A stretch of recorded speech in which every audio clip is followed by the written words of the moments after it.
بسم اللہ الرحمن الرحیم۔ نبی کریم صلی اللہ علیہ وسلم نے فرمایا، اللہ تعالیٰ فرماتا ہے میرے ذکر کے لیے وقت نکالو، میں تمہارے کام میں برکت عطا کروں گا، ورنہ دنیاوی کاموں کی کثرت تم پر اس قدر مسلط کر دوں گا کہ تمہیں فرصت ہی نہ ہوگی اور سکون سے محروم رہو گے۔ نبی کریم صلی اللہ علیہ وسلم نے فرمایا، ہر چیز کے لیے صفائی ہے اور دلوں کی صفائی اللہ تعالیٰ کا ذکر ہے۔ نبی کریم صلی اللہ علیہ وسلم نے فرمایا، اللہ تعالیٰ کے نزدیک دعا سے زیادہ بلند مرتبہ کسی چیز کا نہیں۔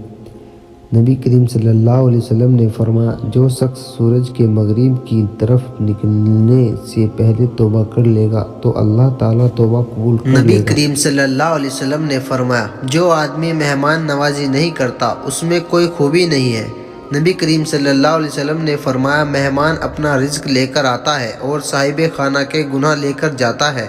نبی کریم صلی اللہ علیہ وسلم نے فرمایا، جس شخص پر بیٹیوں کی پرورش کا بوجھ آ پڑے اور وہ ان کے ساتھ اچھا برتاؤ کرے تو یہ بیٹیاں اس کے لیے جہنم سے روک بن جائے گی۔ جو شخص چوری یا شراب خوری یا زنا میں مبتلا ہو کر مرتا ہے اس پر 2 سال مقرر کر دیے جاتے ہیں جو اس کا گوشت نوچ نوچ کر کھاتے رہتے ہیں۔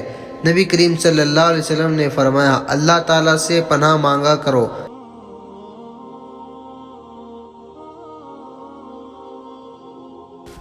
آزمائش کی مشقت، بدبختی کی پستی، برے خاتمے اور دشمن کے ہنسنے سے۔ نبی کریم صلی اللہ علیہ وسلم نے فرمایا، اذان اور اقامت کے درمیان دعائیں رد نہیں ہوتی، لہٰذا دعا مانگا کرو۔ نبی کریم صلی اللہ علیہ وسلم نے فرمایا، جو شخص رمضان میں ایمان اور ثواب کا کام سمجھ کر قیام کرے تو اس کے پچھلے گناہ معاف کر دیے جائیں گے۔ نبی کریم صلی اللہ علیہ وسلم نے فرمایا، جب رمضان المبارک آتا ہے تو رحمت کے دروازے کھول دیے جاتے ہیں۔ نبی کریم صلی اللہ علیہ وسلم نے فرمایا، اللہ تعالیٰ کے ہر رات کے تہائی حصے میں پہلے آسمان کی طرف اترتا ہے، پھر کہتا ہے، کون ہے مجھ سے دعا مانگے تو میں اس کی دعا قبول کروں، کون ہے جو مجھ سے سوال کرے تو میں اسے ادا کروں، کون ہے جو مجھ سے بخشش مانگے تو میں اسے بخش دوں۔ نبی کریم صلی اللہ علیہ وسلم نے فرمایا، تم میں سے جب کسی کو بخار آئے تو سحری کے وقت ٹھنڈا پانی اس کے بدن پر 3 رات تک چھڑکا جائے۔ نبی کریم صلی اللہ علیہ وسلم نے فرمایا، جن لوگوں پر ان کے جیتے جی قیامت برپا ہوگی وہ دنیا کے بدترین لوگ ہوں گے۔ نبی کریم صلی اللہ علیہ وسلم کا معمول تھا کہ سونے کا ارادہ فرماتے تو مسواک اپنے سرہانے رکھ لیتے، پھر جب بیدار ہوتے تو سب سے پہلے مسواک کرتے۔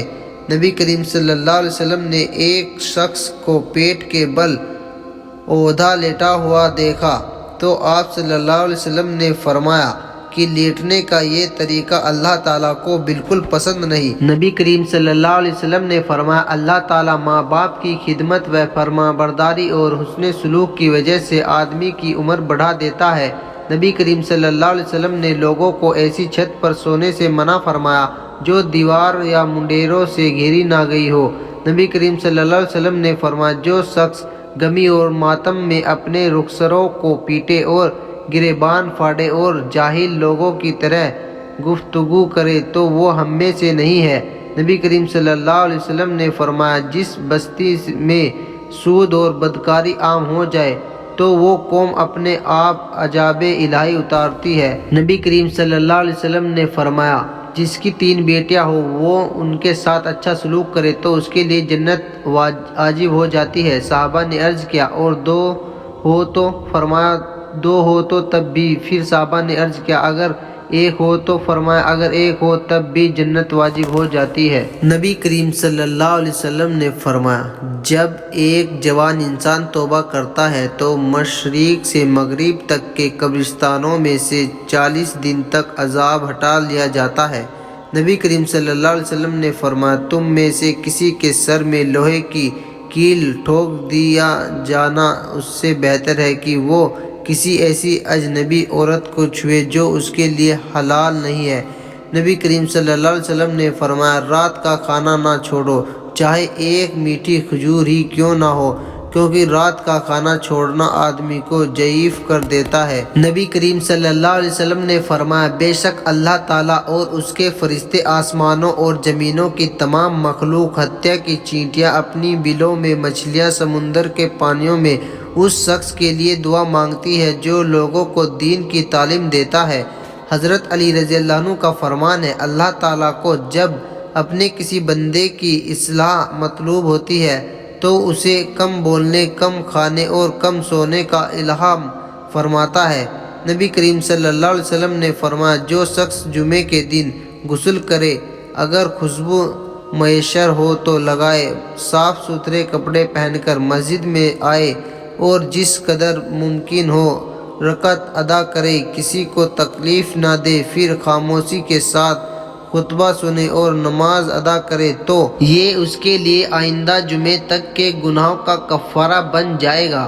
نبی کریم صلی اللہ علیہ وسلم نے فرمایا، جس نے پاک کمائی سے ایک کھجور کے برابر صدقہ کیا تو اللہ تعالیٰ اس کو دائیں ہاتھ میں لے لیتا ہے اور اللہ صرف پاک کمائی کو قبول کرتا ہے، پھر اس کو خیرات کرنے والے کے لیے پالتا رہتا ہے، جس طرح تم میں سے کوئی اپنے بچڑے کو پالتا ہے، یہاں تک کہ وہ خیرات پہاڑ کے برابر ہو جاتی ہے۔